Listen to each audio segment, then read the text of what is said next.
झूठ बोल रहे हो तो आप खुद पता कीजिएगा अपने यहाँ के इतिहास में भाई। हिंदुस्तान ये ग्वादर बंदरगाह पे छुप गए थे सब। आप देखिए कराची का क्या हाल हुआ था उस समय, हमारे एयर नेवी ने क्या हाल किया था। पाकिस्तान का जितना जहाज बस मिल जाए कि भैया ये जहाज किसका है, तो भैया जब पता चले कि भैया ये जहाज पाकिस्तान का, ये हाल हो जा रहा था जहाज का।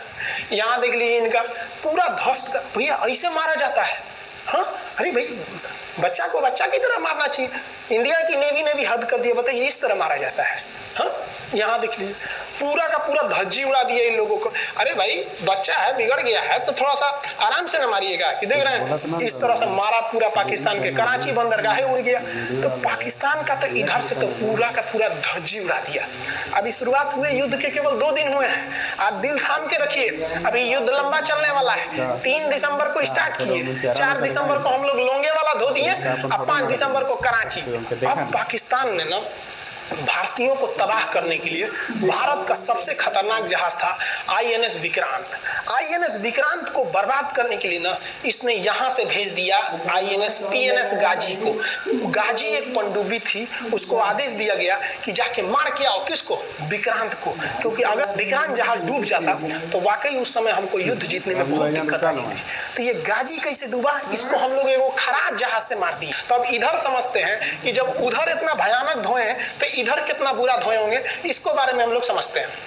भारतीय सेना अब पूरब की ओर क्या क्या काम की इसको ध्यान से समझिए। ये मुक्ति वाहिनी जो थी बांग्लादेश की, वो अंदर ही पाकिस्तानी फौजियों को मार रही थी गली कुची में दौड़ा दौड़ा के, क्योंकि इन पाकिस्तानी फौजियों ने वहां पर रेप किया, मर्डर किया, और इनका साथ दे रही थी इधर से हमारी इंडियन आर्मी और ऊपर से हमारा एयरफोर्स। ये तबाह कर दिए थे, इनको भागने के लिए भी जगह नहीं था। और इसी में इनका सबसे बड़ा सरदर्द बन गया था इंडियन नेवी, क्योंकि इनको जो मदद थी, देखिए ये पूर्वी पाकिस्तान है, इनको मदद जब भी मिलेगी तो इधर से ही मिलेगा।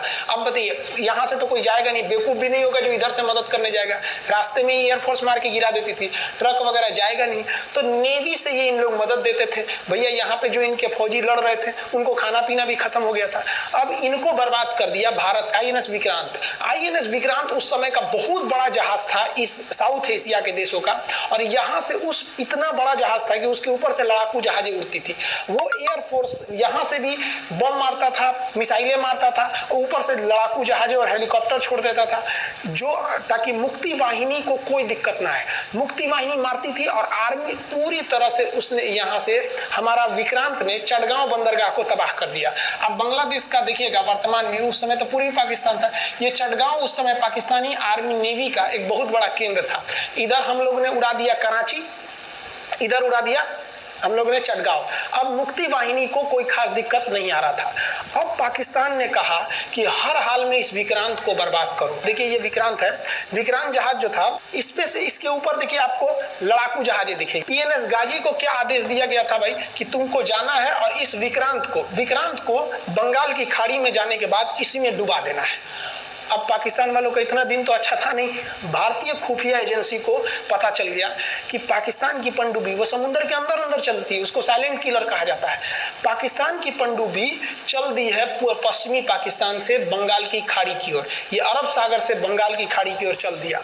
अब विक्रांत को बचाना हर हाल में जरूरी था, इसलिए हम लोग विक्रांत को छुपा दिए, मतलब थोड़ा सेफ्टी दे के रखने लगे। और इस पीएनएस गाजी जो था, पीएनएस गाजी को देखेंगे, पीएनएस का मतलब था पाकिस्तानी नेवल शिप, पीएनएस गाजी, ये मारने आ गया किसको, विक्रांत को। इस पीएनएस गाजी को अगर कोई मार के डुबा सकता था तो वो था आईएनएस राजपूत। लेकिन ये जो आईएनएस राजपूत आप इमेज में देख रहे हैं, ये उस समय समस्या क्या था इस आईएनएस राजपूत के साथ, क्योंकि इसके इंजन में कुछ खराबी आ गई थी और ये बिगड़ गया था, और बिगड़ के इसको विशाखापट्टनम पे बनाया जा रहा था, रिपेयर किया जा रहा था, इंजन ही गड़बड़ हो गया था। तो भारतीयों का यहीं पे दिमाग काम आया। भारतीयों ने सोचा क्यों ना हम पीएनएस गाजी को खुद बुला के लाए, कहां पर, विशाखापट्टनम पे। तो लोगों ने कहा कि भैया ये आएगा विशाखापट्टनम में, क्या आईएनएस राजपूत हमको मार दो। तो कहा कि नहीं, देखिए कैसे आएगा। भारतीयों को पता था कि हिंदुस्तान में पाकिस्तानियों के कुछ न कुछ जासूस होंगे और वो पाकिस्तान को पल पल की खबर दे रहे होंगे। भारतीयों ने क्या किया, आईएनएस विक्रांत के जितने भी अधिकारी थे उनसे कहा कि आप लोग अपने अपने घर फोन कीजिए कि हम विशाखापट्टनम आ रहे हैं, तुम लोग हमको छुट्टी मिला है, विशाखापट्टनम में 10 दिन रुकेंगे, हमारे लिए तुम लोग खाना पीना अच्छा से बनाओ लड़कों से उन लोगों को खबर खिला दिया। विशाखापट्टनम में जितने मछुआरे थे उनको कहा गया कि आप लोग हट जाइए, बहुत बड़ा जहाज आने वाला है, बहुत बड़ा जहाज विक्रांत आ रहा है, यहाँ पे आप लोग खाली कर दीजिए, आईएनएस विक्रांत आ रहा है। यहाँ पर क्या किया गया, ऑर्डर दिया गया, बहुत सारे फल सब्जी अंडा ब्रेड कि भैया ये इतने बड़े जहाज के लिए जा रहा है, 6 महीने का खाना चाहिए। ये खबर आग की तरह फैल गई पाकिस्तानियों को। अब पाकिस्तान में खबर लग गई कि भैया आईएनएस विक्रांत यहाँ नहीं है, आईएनएस विक्रांत विशाखापट्टनम पे है। अरे बकलोलवा, विशाखापट्टनम पर पीएनएस गाजी की मौत यमराज इंतजार कर रहा था। आईएनएस राजपूत, ये गधा जो था पीएनएस गाजी, ये मुड़ गया किधर की ओर, विशाखापट्टनम की ओर। और विशाखापट्टनम पर चुपचाप शांति से खड़ा हुआ जहाज आईएनएस राजपूत इंतजार कर रहा था। तो पानी के अंदर अंदर आओ, ये भी बाहर निकला हुआ है, पानी के अंदर रहती। और आईएनएस राजपूत देखा कि ये आ रहे हैं, वो आईएनएस राजपूत को मारता कि इससे पहले ही आईएनएस राजपूत मार के तबाह कर दिया पीएनएस गाजी को। पीएनएस गाजी पर को डूबने के बाद पाकिस्तान को बहुत बड़ा सदमा लग गया। पाकिस्तान को यह एहसास हो गया कि अब हम कभी नहीं जीत सकते हैं, क्योंकि ये पीएनएस गाजी अमेरिका से खरीदा हुआ एक बहुत ही शक्तिशाली पनडुब्बी थी जिसे कोई डुबा नहीं सकता था। और हम लोगों ने इस जहाज से डुबाया जो जहाज खराब हो चुका था, जिसका इंजन खराब था। भारतीय सेना का मोराल पूरे 7वें आसमान पर था और पाकिस्तानी दिन पर दिन बर्बाद हो रहे थे। अब पाकिस्तानियों को लगा अब क्या करेंगे, तो पाकिस्तानियों ने अमेरिका में फोन किया, भैया आप कुछ कीजिए। तो अमेरिका ने ना यूएनओ में मुद्दा उठा दिया, यूनाइटेड नेशन ऑर्गेनाइजेशन, इसकी जो सिक्योरिटी काउंसिल है, सुरक्षा परिषद, इसमें कह दिया पूर्वी पाकिस्तान पर जुल्म कर रहा है, मार रहा है। तो रसिया उस समय हमारा साथ दिया, कहा कि तू देर जानता है जुल्म कर रहा है, भारत जो कर रहा है सही कर रहा है, हम इस प्रस्ताव के खिलाफ में वीटो करते हैं। वीटो अगर कोई देश, 5 देश को वीटो है, इस पर अलग चर्चा करेंगे, अगर किसी ने वीटो कर दिया तो प्रस्ताव रद्द हो जाता है। तो पाकिस्तान की एक और उम्मीद यहाँ पर अपना दम तोड़ दी। अब पाकिस्तान कहा अमेरिका से कि भैया आप ही हमको बचा लीजिए। तो अमेरिका ना भारत पाकिस्तान की ओर से भारत पर हमला करने के लिए अपना सबसे खतरनाक जहाज भेज दिया, 7वां बेड़ा। देखेंगे 7वां बेड़ा को, अगर तो इतना भयानक था 7वां बेड़ा। ये अमेरिका का साथ अकेले चलता ही नहीं था, इतनी पूरी फौज के साथ, नेवी के साथ चलता था। ये किस लिए आया था, विक्रांत को डुबाने के लिए, और इसका साइज विक्रांत से डबल था। इसके आगे विक्रांत नहीं टिक पाता। अब इंदिरा गांधी भी टेंशन में रह गई। ले, तब उस समय इंदिरा गांधी को याद आया कि भैया हमारा एक और तो हम समझौता करके आए हैं, अगर अमेरिका पाकिस्तान का साथ दे सकता है तो रूस से हम भी तो समझौता करके आए हैं। तो भारत ने रूस को कहा कि भैया अमेरिका इतना भयानक 7वां बेड़ा भेज दिया, आप हमारी मदद कीजिए। तो रूस ने कहा टेंशन क्या लेते हो, देखो हम बोलते हैं। रूस ने परमाणु पनडुब्बी भेज दी और रूस ने अपना 40वां बेड़ा भेज दिया। अब देखेंगे ये रूस का 40वां बेड़ा है, ये अपने भारी भरकम जहाजों के पूरे ग्रुप के साथ चल दिया, कहा कि चल भैया देखते तुमको कौन मारेगा, भारत को। और अमेरिका को सीधा कह दिया कि भैया विक्रांत पर अगर आपने हमला किया तो ये हमला हम रूस पर हमला मान लेंगे। यहाँ पर खड़ा था भारत का विक्रांत और उसकी सपोर्ट में खड़ा था रूस का 40वां बेड़ा। और रूस ने यमन से अपनी एयरफोर्स को भी कह दिया था कि भैया तुम भारत की देखभाल करना। तो भारत की सुरक्षा के लिए इतने लोग, और अमेरिका अपना 7वां बेड़ा लेके यहाँ मुंह देख रहा था, और ब्रिटेन ने भी अपने ईगल नाम के बेड़ा को भी भेज दिया था। तो ये 2 लोग हमारे खिलाफ आ गए थे लड़ने के लिए। कितना, अब बताइए, हम लोग बांग्लादेश की भलाई सोच रहे थे, और अमेरिका का 7वां बेड़ा और रूस का ब्रिटेन का ईगल हम लोग के खिलाफ था, और हमारा अपना विक्रांत और रूस की एयरफोर्स और उसकी 40वां बेड़ा हमारे साथ थी। ये पूरी तरह से बाउंड्री बना दिया था 40वां बेड़ा।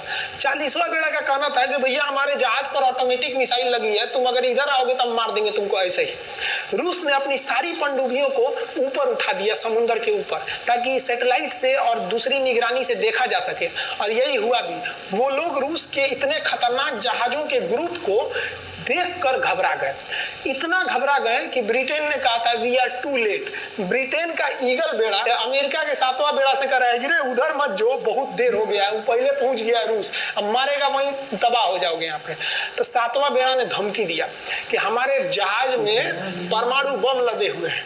तो 40वां बेड़ा ने रिप्लाई किया था कि हम भी जब चले थे ना तो परमाणु बम लादे के चले थे, और गिनती जब कर रहे थे तो हम भी गिनती किए थे 250 हमारे पास भी परमाणु बम कम था, लेकिन इतना ज्यादा था कि सोचे कि कौन गिनेगा, बाद में गिनेंगे, आ जाओ देखते हैं किसके पास कितना है। तो रूस ने हमसे सच्ची दोस्ती निभाई थी और इधर शेख मुजीबुर रहमान की जो मुक्ति वाहिनी थी वो अपना काम कर रही थी। अब भारत आर पार की लड़ाई में था। पाकिस्तान हर मोर्चे पर हारते जा रहा था। भारत सरकार ने पाकिस्तान पर मनोवैज्ञानिक दबाव बनाने के लिए निर्मलजीत सिंह अरोड़ा ने एक प्लान बनाया। उन्होंने एयरफोर्स को पूर्वी पाकिस्तान यानी जो अभी बांग्लादेश है तो ढाका के ऊपर एयर ड्रॉप करा दिया, हवाई जहाज से सैनिकों को उतार दिया और उन सैनिकों के भेष में उसमें सैनिक कम थे और उसमें केवल पुतलों को नीचे उतारा गया था। ये केवल इंडियन आर्मी जान रही थी कि पुतला नीचे उतरा है, लेकिन मीडिया ने तो इसको खबर को आग की तरह फैला दिया। और इसमें हम धन्यवाद देना चाहेंगे हाथ जोड़कर बीबीसी न्यूज का। और बीबीसी ने यह छाप दिया कि इंडियन एयरफोर्स ने ढाका पर 5000 एयर ड्रॉप करा दिया फौजियों को। अब ये गली गली खोज खोज के पाकिस्तानी फौजियों को मारेंगे कि तुम क्यों मार रहे हो हमारे बांग्लादेशी भाइयों को। और बांग्लादेश की मुक्ति वाहिनी वैसे ही उनके पीछे पड़ी हुई थी पाकिस्तानियों के।